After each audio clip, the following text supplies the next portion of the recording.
শহীদ রাষ্ট্রপতি জিয়াউর রহমান হলো বাংলাদেশের মানুষের আবেগের জায়গা। এই কুলাঙ্গার গুলা সেই জায়গায় প্রথমেই তাদের পতন অনিবার্য, এবং এমন করুণ পতন হবে যেটা আপনারা কল্পনাও করতে পারেন না। পতনের আলামত অলরেডি শুরু হয়ে গেছে।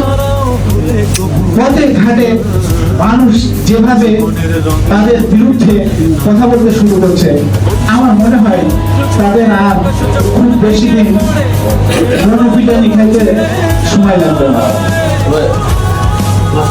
আমি এই বন্ধুদেরকে জিজ্ঞেস করতে চাই, বাংলাদেশের সবচেয়ে করুণ সময়ে যখন একটি জাতি যুদ্ধের জন্য প্রস্তুত, তখন ওই পতিত স্বৈরাচারের যিনি পিতা, তিনি পাকিস্তানের কাছে আত্মসমর্পণ করে চলে গিয়েছিলেন।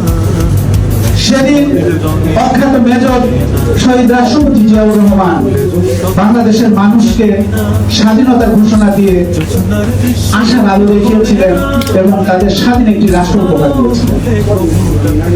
আমরা পরবর্তীতে দেখলাম 1981 সালে শহীদ রাষ্ট্রপতি জিয়াউর রহমানকে নির্মমভাবে হত্যার পরে আরেকটি সামরিক শাসক স্বৈরাচার এরশাদ বাংলাদেশের মানুষের ঘাড়ে আসতে পিছতে বসে গেল। এরপর আমরা দেখলাম শেখ হাসিনা একটি ষড়যন্ত্রের মাধ্যমে বাংলাদেশের ক্ষমতার মসনদে বসে একদলীয় বাকশাল, অঘোষিত বাকশাল প্রতিষ্ঠা করে বাংলাদেশের মানুষকে শাসন শোষণ করার নামে খুন করে হাজার হাজার মানুষকে তার লাশ ফেরত দেয় নাই। এরকম একটি পরিস্থিতিতে বিএনপি তাদের কাছে আত্মসমর্পণ করে নাই।